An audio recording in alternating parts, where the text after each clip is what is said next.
Selamat malam teman-teman, saya Ari Wilanto Widodo dari RSUD Ciracas. Di sini saya akan menjelaskan teknik pembebasan jalan nafas secara sederhana. Untuk alat yang perlu dipersiapkan, yang pertama ada masker, yang kedua ada sarung tangan, yang ketiga OPA dengan berbagai ukuran ya, dengan ambu bag dan face mask sesuai ukuran pasien, dan ada selang konektor untuk menghubungkan port oksigen sentral sama ambu bag itu sendiri. Dan pembebasan jalan nafas secara sederhana dibagi menjadi 3 ya teman-teman. Yang pertama head tilt, chin lift, dan jaw thrust. Head tilt sendiri dengan cara tangan kiri kita memegang leher pasien dari bawah ya teman-teman, dan tangan kanan kita sedikit menekan perlahan dahi pasien hingga kepala pasien hiperekstensi. Dan teknik chin lift sendiri biasanya kita dengan menggunakan 2 atau 3 jari kita memegang dagu pasien dan sedikit mengangkat hingga kepala pasien hiperekstensi. Dan di sini biasanya teknik head tilt dan chin lift biasanya bisa dikombin ya, dengan cara tangan kiri kita memegang dahi pasien dan tangan kanan kita melakukan chin lift ya, memegang dagu pasien dan sedikit membukanya ya. Dan di situ kita melihat adakah sumbatan jalan nafas. Kalau semisal ada dahak, kita bisa suction. Kalau semisal ada sumbatan jalan nafas lidah jatuh ke belakang, bisa finger swab ya, dengan cara memposisikan lidah biar kembali seperti semula. Dan teknik head tilt chin lift itu sendiri dilakukan biasanya pada pasien-pasien dengan tanpa kita curiga ada fraktur servikal. Kalau misal kita curiga fraktur servikal, kita menggunakan teknik namanya jaw thrust.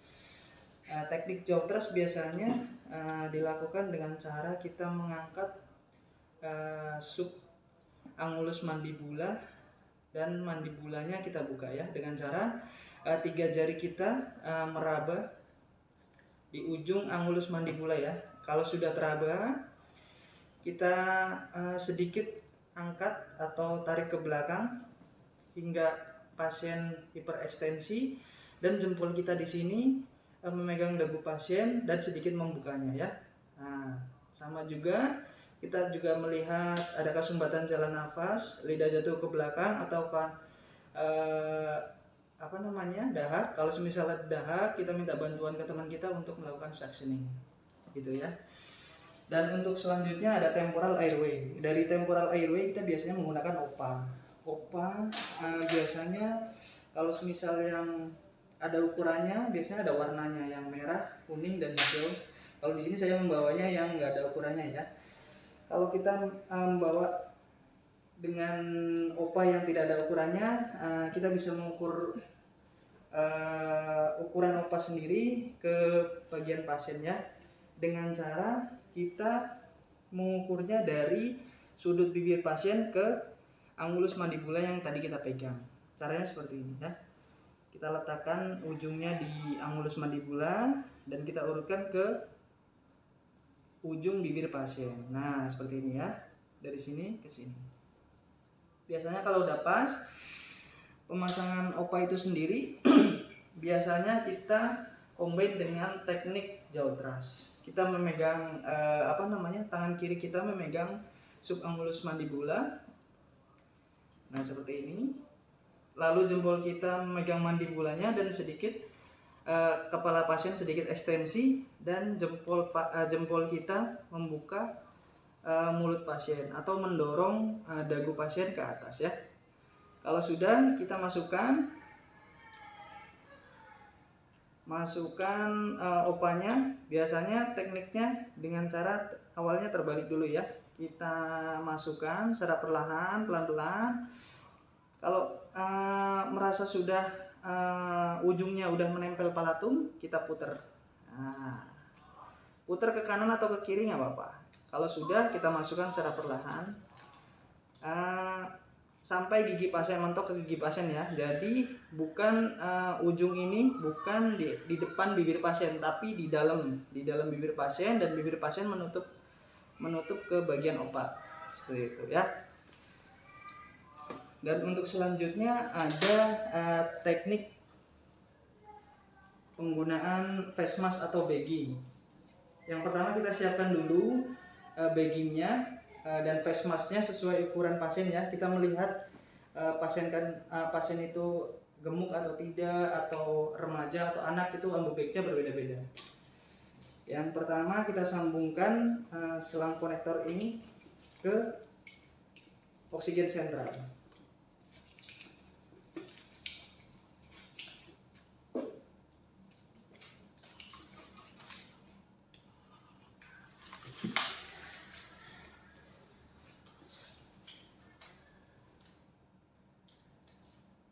Seperti ini ya. Biasanya kita tunggu dulu sampai dianya mengembang, atau kita sambil kita melakukan teknik jauh terus, biasanya ini udah disiapkan sama teman kita ya yang di bagian ventilasi. Kalau misal ini opa udah terpasang, harusnya kan ini opa udah terpasang tuh, tapi cuma karena manekinnya agak keras, jadi emang susah buat masuknya teman-teman. Anggap aja udah terpasang. Nah, biasanya kalau opanya udah terpasang, dia jalan nafasnya udah stabil, udah bagus, cuma kita tinggal melakukan teknik bagging. Kalau teknik bagging sendiri biasanya kita caranya dengan tekniknya C dan E. Kalau C di sini dia memegang dari subangulus mandibula sampai ke mandibulanya, istilahnya dia sedikit lebih diekstensikan ya kepala pasiennya. Dan C-nya di sini kita memegang face mask-nya.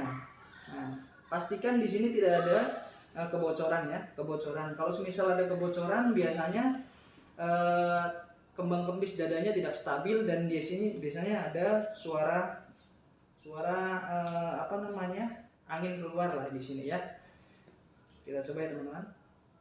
Coba lebih ke shoot di sini ya. Dan biasanya teknik bagging sendiri biasanya kita melakukannya dengan 4:1, hitungan 1, 2, 3, 4-nya kita lakukan ventilasi. Contoh ya, 1, 2, 3. Nah, 1, 2, 3. Boleh dilihat ya di sini dadanya mengembang pas saat saya ventilasi, walaupun sedikit di sini agak bocor, mungkin karena namanya manekin ya teman-teman ya, agak susah. Biasanya kalau ke pasien kalau seperti ini biasanya lebih bagus. 1, 2, 3. Nah, kembang ya teman-teman. 1, 2, 3. 1, 2, 3. Nah, seperti itu teman-teman. Demikian sedikit refreshing dari saya. Kurang dan lebihnya mohon maaf, mohon dikoreksi ya teman-teman. Selamat malam, terima kasih.